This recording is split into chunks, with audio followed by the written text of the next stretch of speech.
તો આજે મેં ફ્રીજ ઓપન કરીને જોયું તો ઘરમાં પનીરનું પેકેટ પડ્યું હતું, તો ચલો પનીરનું આપણે કંઈક બનાવીએ.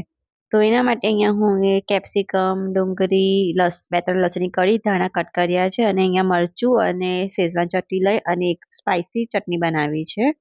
બીજી બાજુ અહીંયા હું એક પનીર લઈ લીધા છે, એકદમ ફ્રેશ પનીર છે અને મોટા ટુકડા હતા તેને નાના નાના ટુકડા કરી દીધા છે. હવે એને બીજી તપેલીમાં આપણે નીકાળી દઈશું. પછી એની અંદર આપણે કોર્નફ્લાવર નાખીશું. તો અહીંયા હું 2 થી 3 ચમચી કોર્નફ્લાવર લીધું છે કે મારા પનીરની જેટલી ક્વોન્ટિટી છે એ પ્રમાણે. પછી આપણે જે સ્પાઇસી ચટણી હતી તો સ્પાઇસી ચટણી એડ કરીશું.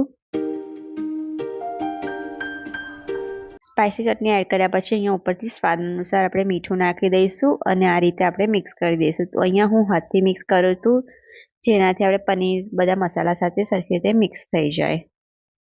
તો અહીંયા આપણે મિક્સ કરી લીધું છે, બધા પનીરના ટુકડા પર કોર્નફ્લાવર અને મરચું મિક્સ થઈ ગયું છે.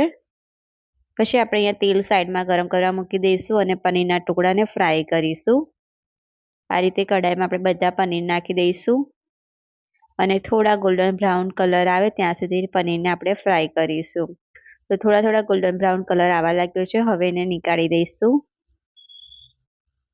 તો આપણે પનીરને વધારે ફ્રાય નહીં કરીએ, થોડુંક ફ્રાય કરીને નીકાળી દઈશું. તો અહીંયા આપણા ફ્રાય કરેલા પનીર બધા રેડી છે.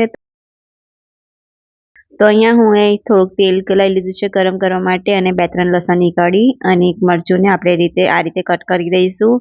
એના પછી જે વેજીસ કટ કરેલા હતા જેમ કે ડુંગળી, કેપ્સિકમ, તો એને બી નાખી દઈશું.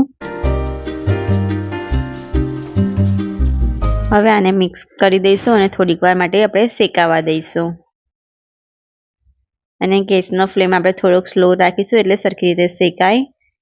પછી આપણે સ્વાદ અનુસાર મીઠું નાખીશું અને એને મિક્સ કરી દઈશું મીઠાને. અહીંયા હું 1 ચમચી જેટલી શેઝવાન ચટણી લીધેલી છે અને એને બી આપણે મિક્સ કરી દઈશું ડુંગળીમાં. પછી જે આપણે ફ્રાય કરેલા પનીર હતા એ પનીરને બી આપણે એડ કરી દઈશું આનામાં અને એને બી મિક્સ કરી દઈશું.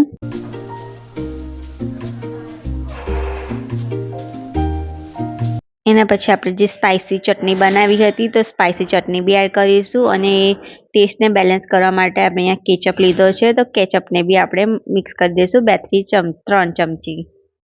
હવે એને મિક્સ કરી દઈશું. એના પછી અહીંયા ચીલી પનીરનો પાવડર આવે છે બજારમાં, તો એ હું લાવી હતી. હવે એને બી નાખી અને મિક્સ કરી દઈશું. એને થોડીક વાર માટે આપણે શેકાવા દઈશું. એના પછી 5 થી 10 મિનિટ બાદ આપણે અહીંયા થોડુંક પાણી લઈશું અને એને કોર્નફ્લાવર નાખી અને મિક્સ કરીને આમાં એડ કરી દઈશું, જેનાથી ગ્રેવી થોડીક થીક બને. એને મિક્સ કરી અને થોડીક વાર માટે સિજાવા દઈશું. તો અહીંયા આપણું ચીલી પનીર બનીને રેડી છે.